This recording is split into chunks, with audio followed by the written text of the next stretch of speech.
So if you've been coaching for as long as I have, you have always gotten this question about just give me the system.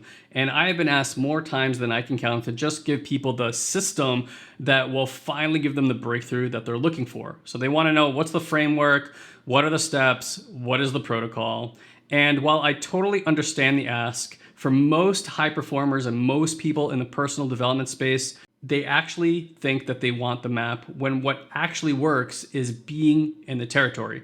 So today I'm going to give you the map, but in hopes that it opens a door to help you explore the territory. And this is not a partial version of the map. This is not a teaser. This is the actual framework that I've used for 18 years with over 12,000 clients across 40 countries. And with clients that pay me thousands of dollars per hour for my time to help them regulate their nervous system to increase their performance, enhance their relationships, and just better their life overall. So these three pillars, they have to work together or the results completely plateau. And once you see how they interact, you will understand why every approach you have ever tried before this one eventually stopped working. So let's build the picture, because the first pillar is why everybody actually plateaus. And so before I walk you through the three, I want to name the pattern I see constantly. And most people find one approach that works and then go really, really deep on it. So maybe that is meditation, or maybe it's therapy, or maybe it's breath work or journaling, or even cold exposure. And they get results, real results, in fact. And then somewhere between month 2 and month 12, the results kind of slow down or stop or regress under enough stress. And the person assumes, instead of that they're practicing the wrong thing, that they need more of the thing they're already doing. So they start sitting longer, or they find a better therapist, or they make their cold plunge even colder. But the problem is not the depth of the practice. The problem is that they're missing 2 of the 3 pillars that we're going to discuss in this video.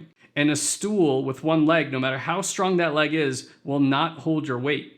So here are the 3 legs, okay? So pillar number 1 is that you have to get into your body. The first pillar is the one that most people start with and the one that gets the most attention in the wellness space. Get into your body, they say. This means developing the capacity to feel sensation instead of thinking about sensation. Okay, and there's an absolute difference between the two. So most people who say they are in the body are actually just thinking about being in their body. They are narrating what they sense and they are analyzing. So they say things like, I notice tension in my shoulder, or I feel tightness in my chest. And that is the beginning, but it's not actually the landing. Landing means the sensation is allowed to exist without the mind, immediately racing to explain it, fix it, or get away from it. So most high performers or coaches or people in the personal development space have an extraordinarily high tolerance for pushing through their body sensation. That is in part how they became high performers and really good at transformation. They learned to perform above the noise of their body. The work of pillar 1 is to slowly, deliberately lower the threshold to let sensation be information instead of obstacle. The entry practice is simple. Place one hand on your chest, one hand on your belly, and for 60 seconds, you report only sensations. Not emotions, not meanings, sensations. And for many of my clients, I give them this little talk where I tell them that what's here now when there are no problems to solve? So what's here now when there are no problems to solve for 60 seconds, just feeling what's in your body? And so people will say things like, my chest is warm, or my breath is shallow, or my belly is tight. So here's the kicker. You don't try to change anything. You just simply notice. No fixing, no cajoling, no manipulating, just noticing. And this is not therapy. This is literacy, in fact. You are learning to read the language your body already speaks.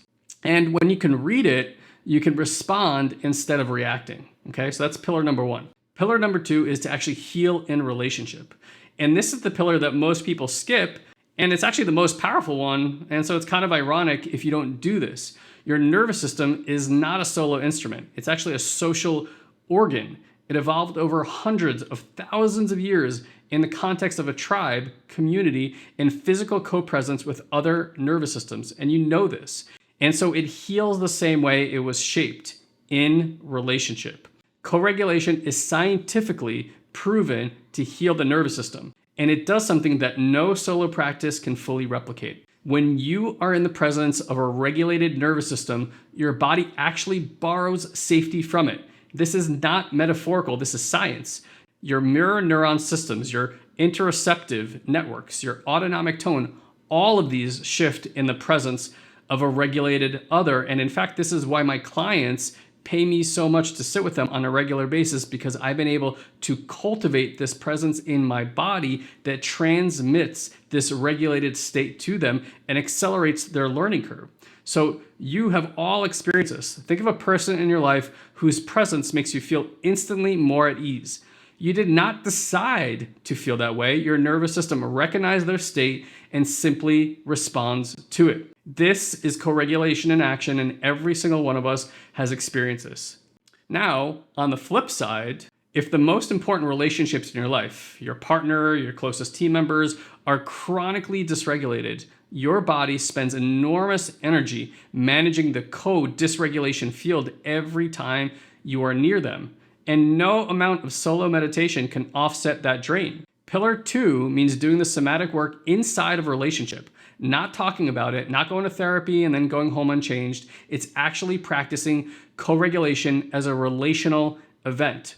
This is why we always list co-regulation first when we talk about practices, because it is the practice that has the most evidence behind it and the most leverage in your life. You cannot self-help your way out of what only relationships can heal, okay? So pillar number 3 simply is build a dream team. The third pillar is often misread as a business concept, and it is not only a business concept, it is a regulation concept. The people you spend the most unguarded time with set the baseline state your body returns to, which simply means that the people you spend most of your time around are the ones that are going to set the default state of your nervous system. So not the state that you aspire to, not the state you default to when you're not actually in some kind of performance.